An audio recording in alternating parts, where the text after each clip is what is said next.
sounds. It started. I do harakisha. It's okay, Murage. We haven't started rolling really Okay. soon, so... Okay, sawa boss. Sawa. Good evening, ladies and gentlemen. Welcome back to BNN.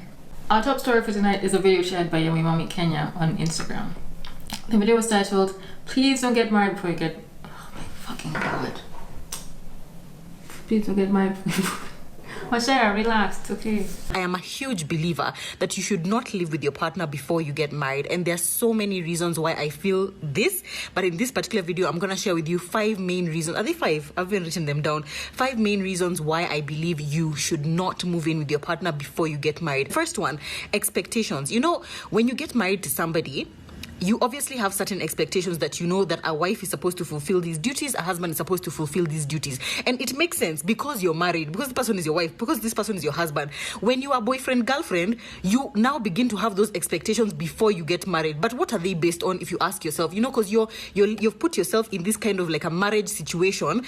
Technically, moving in together with somebody it's like a version of marriage that is like a cheaper, flimsier version of marriage, basically, when you move in with somebody. The second one is the fact that a lot of people, and especially women, I think we reach this age like just past 20 where you start feeling like it's a rush, like you really want to be with a man because maybe your friends around you have a man, your friends are living with their partner, so you really feel like you want to be with a man.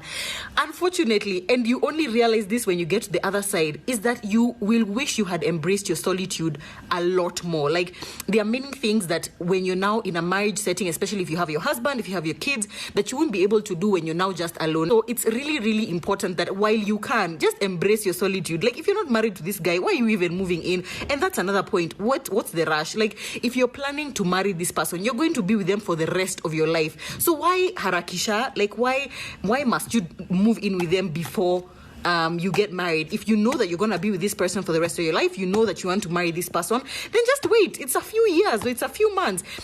If anything, it actually heightens the excitement for you to get married. Because for me, honestly, I'm like, if you're already living together, why even bother getting married? Like, even now, that whole process will just be like, we'll do some other time. That's why you find guys who have lived together, you'll almost always find them being like, okay, we're saving for our wedding, so maybe next year, then next year it'll be maybe next year, next year, the other year it'll be now maybe next year. And then, because there's really nothing you're looking forward to. Another thing, and I don't know if this is a bad thing to say, but it gives you a way out.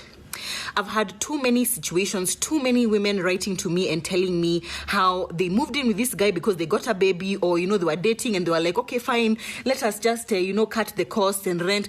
Moving in together with somebody because you want to reduce rent, that's convenience. That's not romance.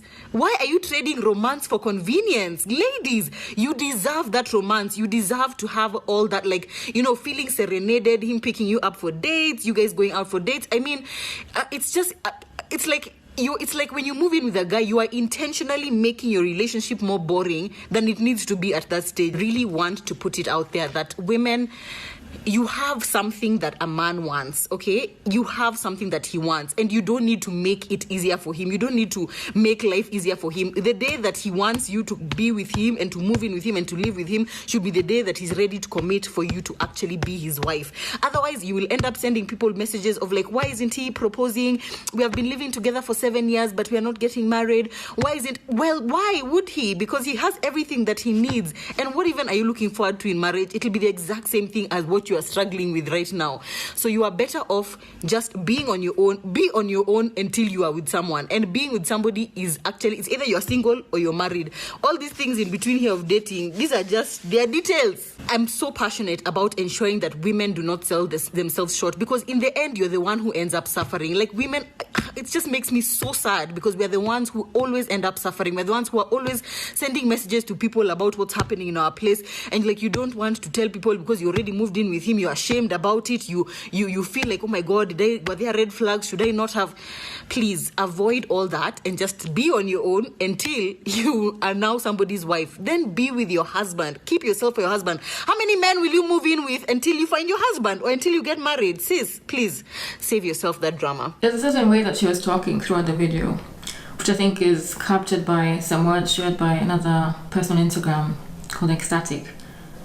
During the video, she kind of speaks to the audience like in a demeaning kind of way, like she knows best than everyone, and we should all be for listening to what she's saying because she knows all and we should be following what she's saying, which is really not the case at all. On top of that, it's unnecessary to talk like that. Like, we're all intelligent beings. We can think for ourselves and we may think differently. It doesn't mean it's wrong or less than, you know?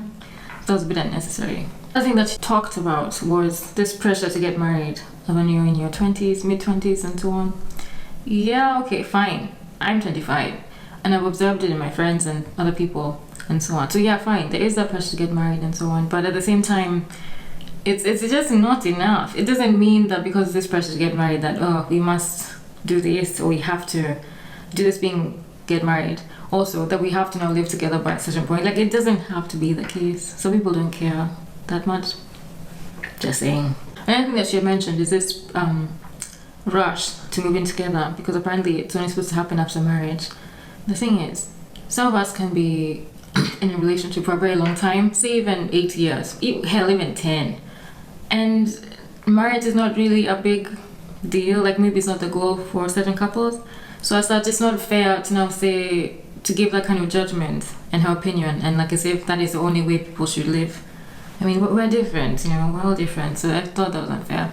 And I did see some comments in that video that had to do with what I've just shared right now.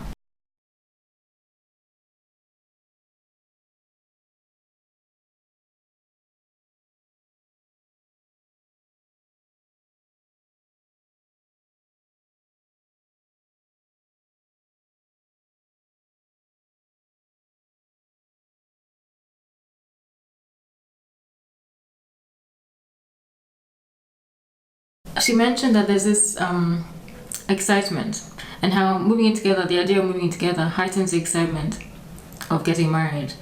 And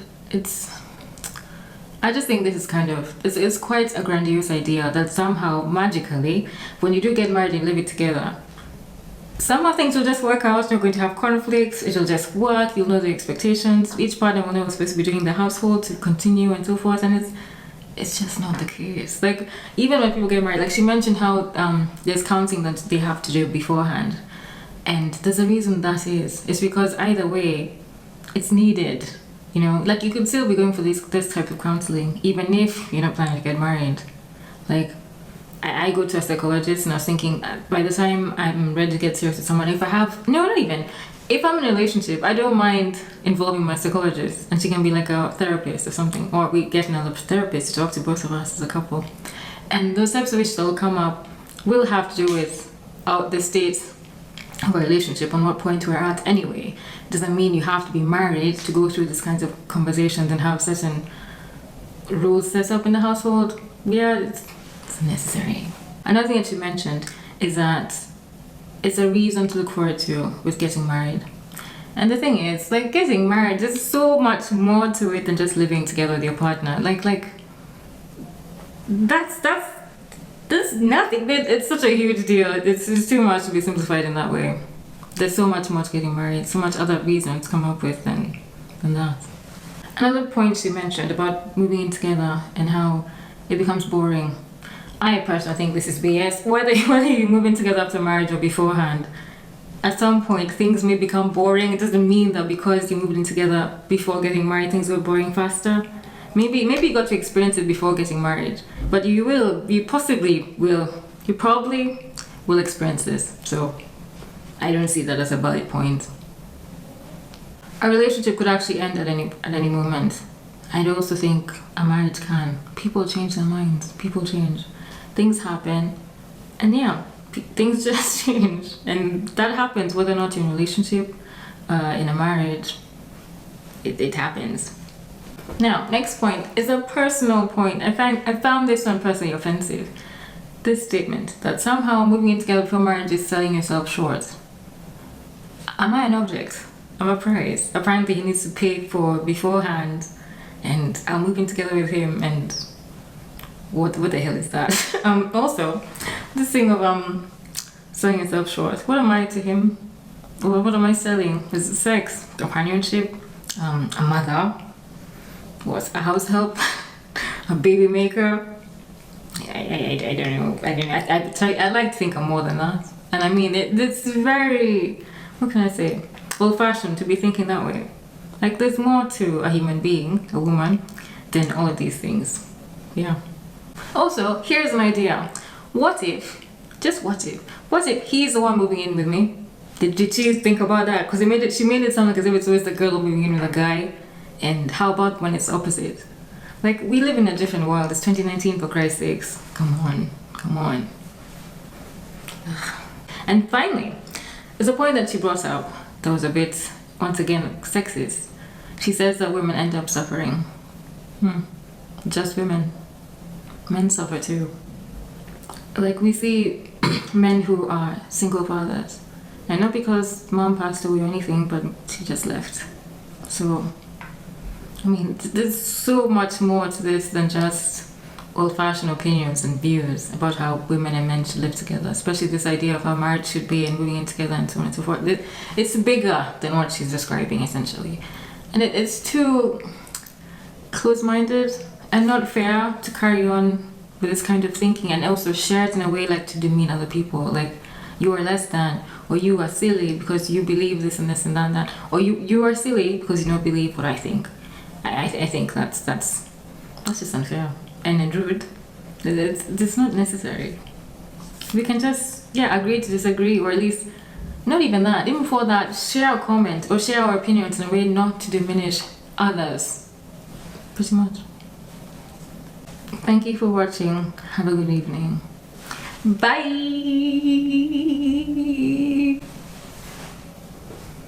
Mzee.